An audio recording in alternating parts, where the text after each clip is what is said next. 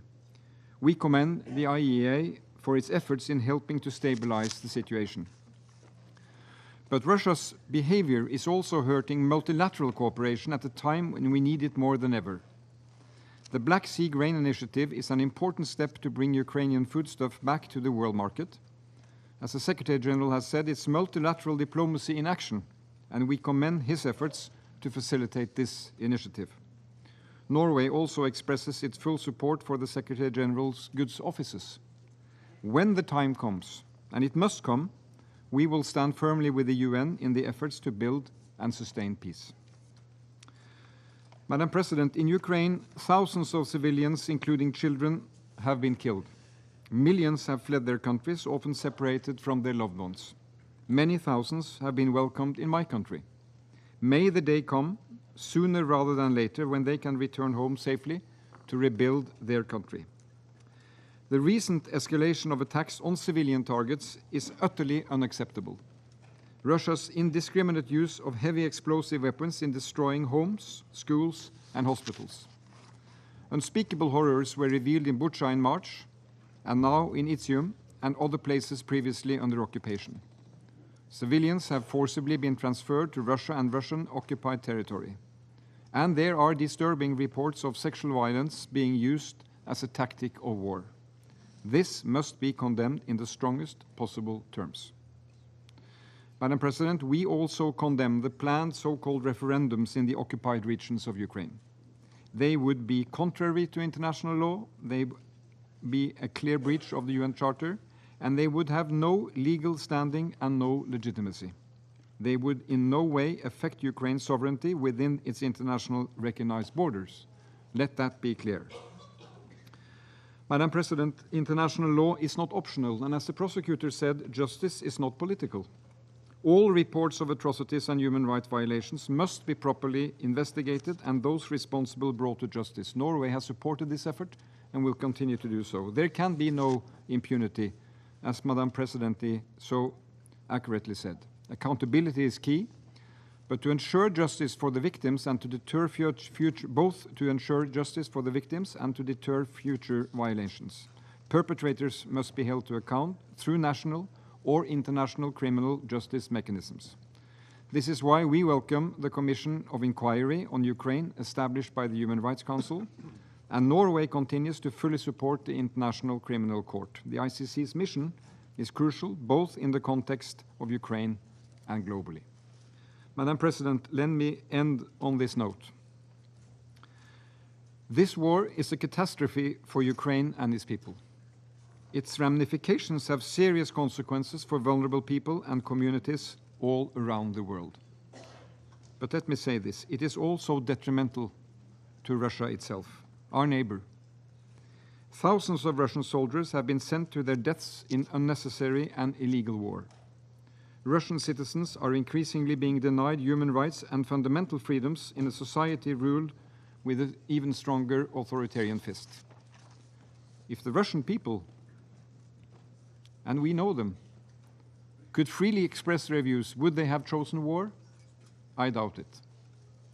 So, Madam President, democracy, rule of law and human rights are essential. They are our best tools for promoting peace between states and accountability at all levels. They are also what we have to build on when we turn our back on war and destruction. We must defend these norms and standards and the values that underpin them. And again, the core principles are enshrined in the Charter. Preventing and ending acts of aggression is a direct responsibility of the Security Council, and Norway will continue to use the remaining part of its elected period here to promote dialogue and a peaceful settlement and fair resolution to this meaningless war. But we will also, Madam President, stand up for Ukraine's right to defend itself against onslaught and aggression, as we will defend our right to support Ukraine in its self-defense. We will speak up for international law, for the values of the United Nations, and take action for all people in need who are affected by this war, no matter where they are. Because this war of aggression is an attack not just against Ukraine, but also against the principles and values of the UN Charter. The Ukrainian people are giving their lives to defend these universal values and their own independence.